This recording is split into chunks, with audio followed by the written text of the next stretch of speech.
So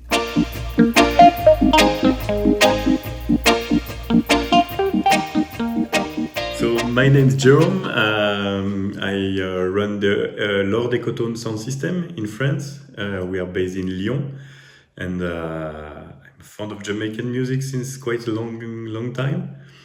And I run a radio show each Tuesday, or I play 2 Tuesdays per month, but the show is running each Tuesday since more than 30 years. I've been running the show for the last 10 years on my side, but it's a little institution here in Lyon. This show is named Dub Action. It's the 33 years each Tuesday on FM radio, so that's the longest running show in the area. And yeah, that's very nice to play Jamaican music. That's something that takes quite a lot of time in my life, in my routine every day. Either it be record collecting, preparing shows, or setting up the sound system for proper dances. So that's a very long task. 33 years, so it's had other hosts over time, right? Yes.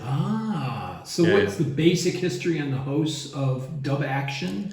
So they started in 1991. The guy who started this called Richie. He's still active at Radio. He's still active today at Radio Canu.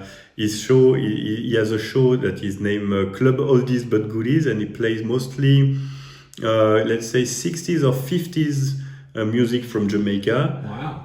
A lot of 50s and 60s American music. And so that's Richie, who created Dub Action in 1991. Then quickly another one named of King Milus came in the Dub Action crew as early as 92, I think. And then they went together up to 1999, and where they stopped, the both of them they stopped, and Basta took control of Dub Action from 1999 up to now. But since for the last 10 years, we have 2 weeks, 1 week each, Basta, 1 week me, on air. And then, how did you get introduced to the show? How did you become an announcer? By this friend Basta, who was after going for so much dances or record digging, and you see the same faces all the time, right. And so we became closer at some point. And one day, when he was not able to run the show each Tuesday anymore, then he asked me if I would join him to back up him one week every 2 weeks. And then where are we again? It's Lyon, France. Yes, Lyon, France. To help people that maybe are in other countries all over the world understand, maybe first Lyon, France, and then also the Jamaican connection. Okay, so we are in France. We're in Lyon. Lyon is the oldest capital of France before Paris, at the Roman Empire that was Lyon. So there is a lot of cultural history regarding Roman Empire, etc. in Lyon, and gastronomy, I think. Right. Yeah. Very true. And so we are the third biggest town in France. So obviously there is Paris, there is Marseille, which is bigger also than Lyon, and then we have Lyon here. And we are 1 hour and a half drive from Geneva, which is our little London, which is easier for us to have, let's say, international connections, especially with Jamaican music or Jamaican tourists passing by. There is basically no Jamaican community in Lyon, neither in France, maybe a very, very small one in Paris, but that's I think we are probably the country with non-Jamaican connection that is the most interesting, I would say, in reggae, especially in roots reggae, from the 70s or 80s Jamaica. And then you were also the Center for the French Resistance during World War II. Hats off to you. I love that. Yeah, it seems that the German stops roughly at Lyon. They enter Lyon, but they stops nearby, and that this was a very important place for resistance. Mm-hmm. Yeah. So why do you think that France has such an interest in Jamaican music? What is the draw? It's difficult to say. I think there were quite a good bit of connection. At least for myself, I used to listen to let's say punk music in French. Yeah. So there was also connection with reggae music.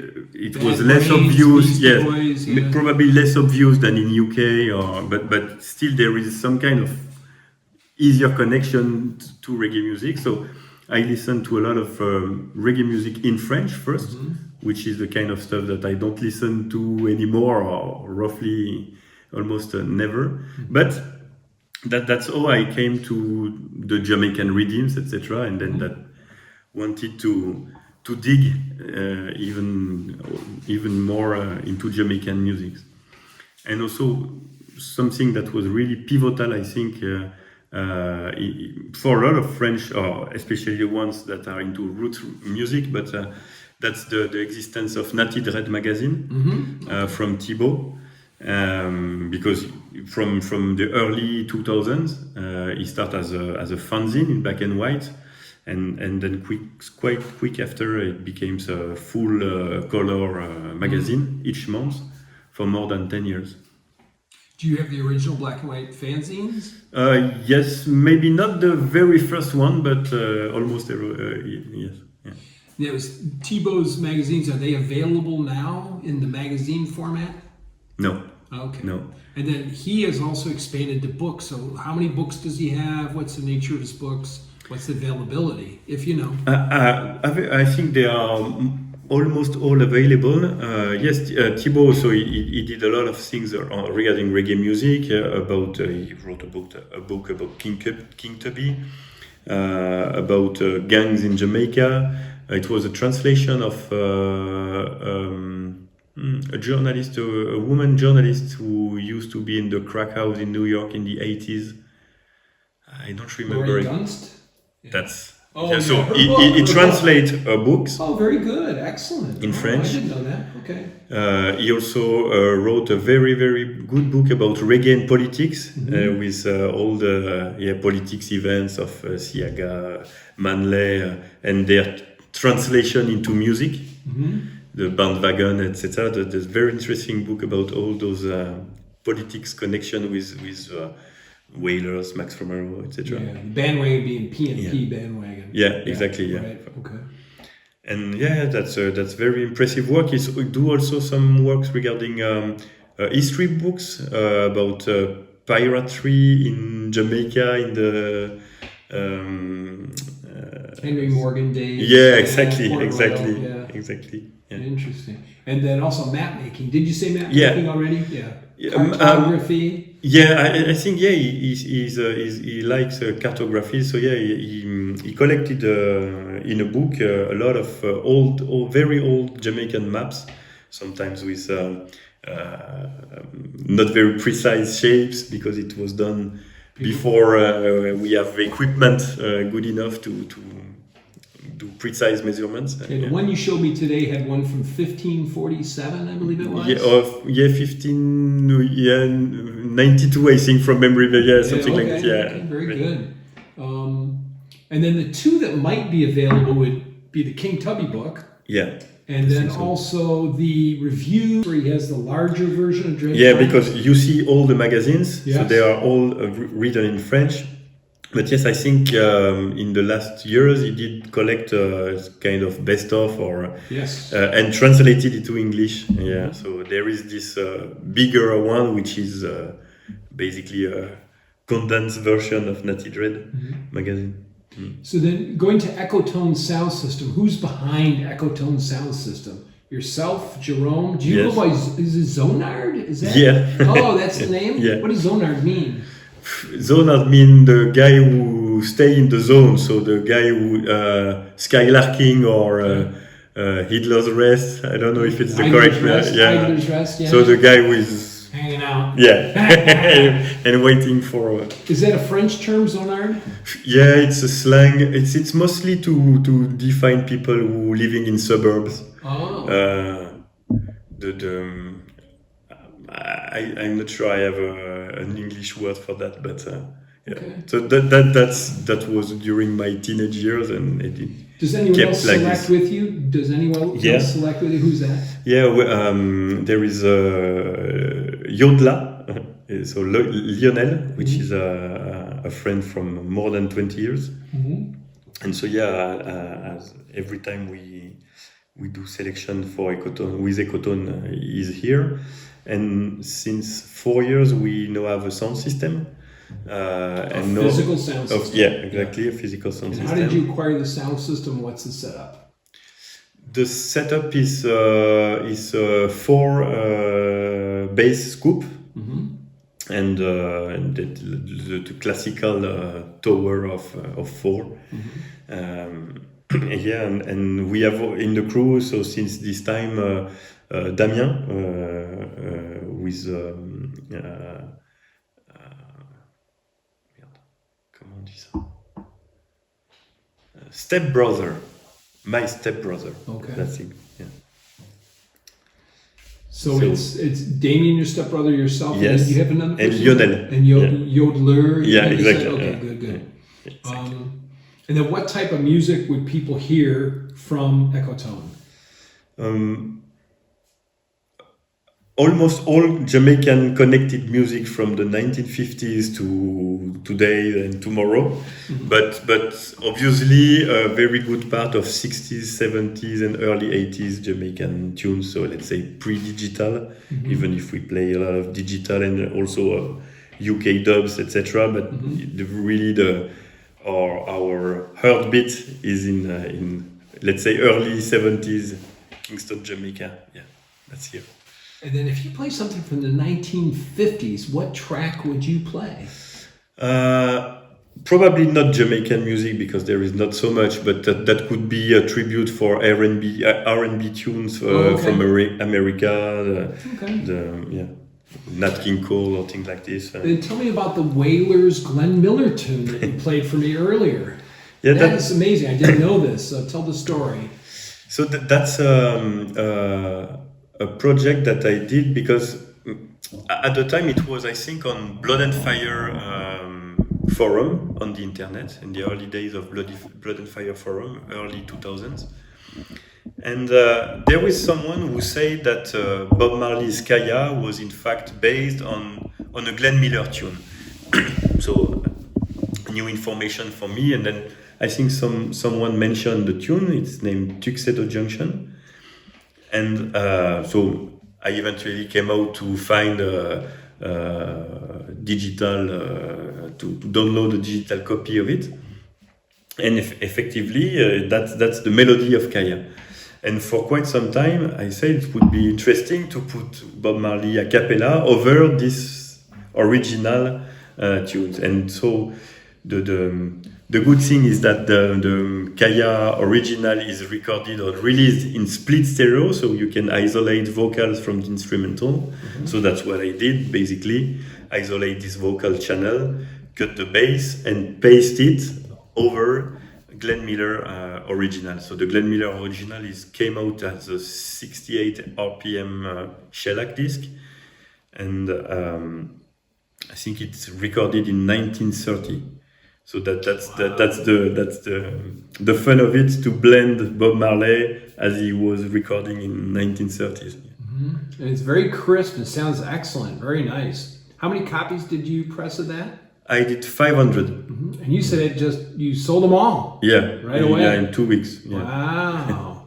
Are there any like reverberations or the boomerang effect where somebody else tells you about it years later, or you heard somebody play it, or somewhere else it came back? Yes, there is quite some good feedback, but I choose to stay under the radar with no promotion, and it went very quick.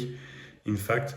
So because I also didn't ask for official rights to do this, so that's why it stayed under the radar as a bootleg and just a labor of love and fun at the same time.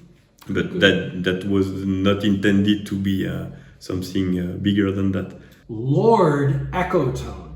So was it always Lord Echotone? And when did it develop Lord Echotone? So no, we start as Echotone in 2006 and just playing as selectors from time to time. And yes, when we acquire this sound system and start to set up dances, then we thought that was nice to add a little extra to the name and in tribute to the old-fashioned sound system name of Sir something mighty King Emperor. But how did you land on Lord? Why Lord? Mostly because of how it sounded. Okay. Yeah. Duke Echotone was not very good, so that's more of how we found it sounded. We wanted this kind of how to say the title, to as a tribute to those sound systems from the 50s. Count Nick the Champ, the supreme ruler of sound, etc. Right. That's the kind of enormous name that we like. And tell me a little bit more of those names and how those names were of interest to you, like Lord. Why was it of interest to add to your sound system? Just to do a small link and paying a small tribute to this original sound system from Jamaica in the 50s. Yeah, okay. to create a kind of link for the transporters once again, for those who want to dig this. And then did the use of Lord Echotone come into play, like in terms of like music that you played or jingles that you had or anything that you did with play during dances? Yes, but we also recorded a few specials or jingles for the radio before named Lord Echotone. So some are just Echotone, and that's just we don't really care about that. It's just that when we put our sound system on the flyer, then we like to use this nickname. Then, in a similar sense, just like literally dissecting the title, Echotone. How did you come up with Echotone? Because it's been used before. Yes. Yeah. So first in Lyon, we have a very prominent group for French dub music, which is named Lyon, which has very huge success in Lyon and in all over France and Europe. But they're from Lyon, and they're also kind of linked to dub action somehow, to Radio Canu also. They were when they were youngsters, they were hanging out at Radio Canu as we did later on. And so first this tone was the tone part was more like a tribute to high tone, and also once again it's because of the sound of it. And Echo came out just as I don't really know how it came out, just also for the sound of it, and for having a name that is easy to pronounce in English and in French for artists or people. We don't want it something that was tricky either in English or French when you pronounce. And it's just a little bit after, when I did some research, I saw that nobody used this. After some research, I saw that nobody used this name since General Echo passing. And General Echo did pass on November 22, 1980. Very good. And I born on November 22, 1979. Okay. Oh, wow. So even with that, there was this, let's say, connections. The more spiritual ones would say that's a link. But yeah, that just for that makes another small link, and that it sticks out as Echotone. Now, is General Echo a favorite? Not really. Okay. Oh, favorite of mine? No, Right. that's Okay. not the thing I rate the most, but Okay. yeah.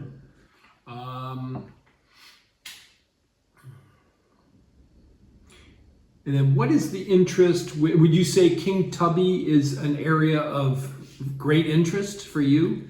Yeah, quite some time. Yeah, the music. I like innovation. I like people who push limits of creativity or also technical innovation. I work in research and development field, so that the kind of stuff that appeals me, design or refining things, finding why it works, why it don't work. And I think that King Tubby is one of those characters who had the musical part, the technical part, the inventivity, so and a lot of myth around him. Right. So that's something that really appeals me. But of course, first of all, that's the dub music he created, the revolutionary sounds he put out from the early 70s. Mm-hmm. And for somebody who doesn't know King Tubby, what are some of the essential pieces to understand King Tubby better? In terms of music, I think you have to dig through Yabiu and Augustus Pablo production, I think, or Glenn Brown. I think you will have a very good Tubby stuff, not necessarily mixed by Tubby himself. That's a different story, or the very early Bunny Lee dub LPs. And after that, then there's that. I've been always fascinated by the big knob, this filter that was in the high pass filter in the console, and so a lot of people try to replicate it without achieving great success. In the last 10 years, I think quite some few persons did release filters that are very, very convincing. Maybe not necessarily exactly the same, but very convincing passive filters. And yes, that's the one of the interests, because this simple knob creates a whole. Either it be applied on drums, on bass, on guitars, etc., or vocals. It just creates a full. Like when you cut a paper in two, and an abyss that opens just by turning this thing all the time. So, yeah, that's really something very fascinating to me. The particular sound and the reverb, etc. But yeah, especially this big knob was something that makes me. Fond of Tubby. Yeah. And what are a couple other areas of Jamaican music that you feel are very important or need to be explored more?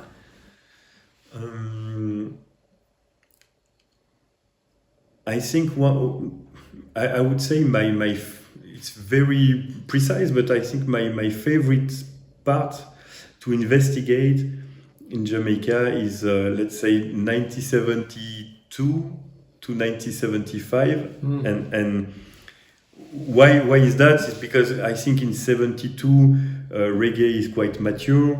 We have dub music that is entering the game also at this moment, so that's a boom of creativity. And why 75? Because it's the death of Haile Selassie, and after that, it became a little bit different in terms of Rastafari involvement in music, etc. And of course, something happened that made the whole thing a little bit different past 1975. And yes, we have this blossom of artists, of cultural influences, of dub music, of creativity. And with the Rastafari movement into the music, which is something that we cannot dissociate from reggae music or from the music, that's really you won't find locks on my hair, but we know that Rastafari is at the center of this culture.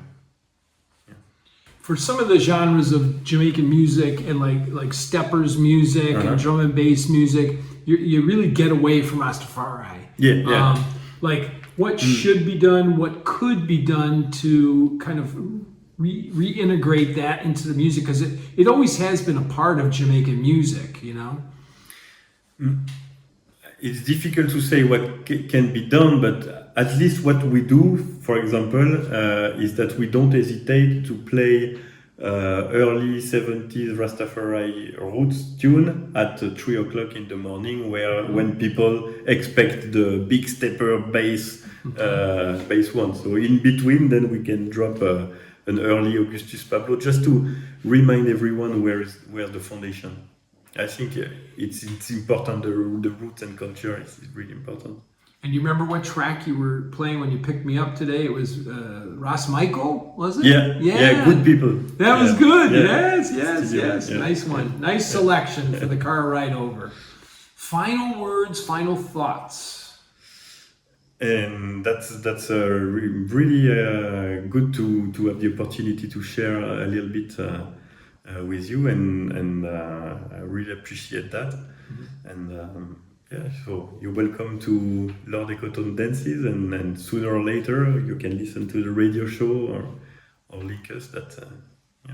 So it's the great Lord Echotone Sound System, and then it's your radio show can be accessed online at either it be radiocanu.org for the direct show on Tuesdays. Otherwise, I upload my shows on Mixcloud, so Mixcloud Echotone, and Talawa, which is another. It's a very good French website for dub and reggae music, which is talawa.fr. Perfect. Thank you, sir.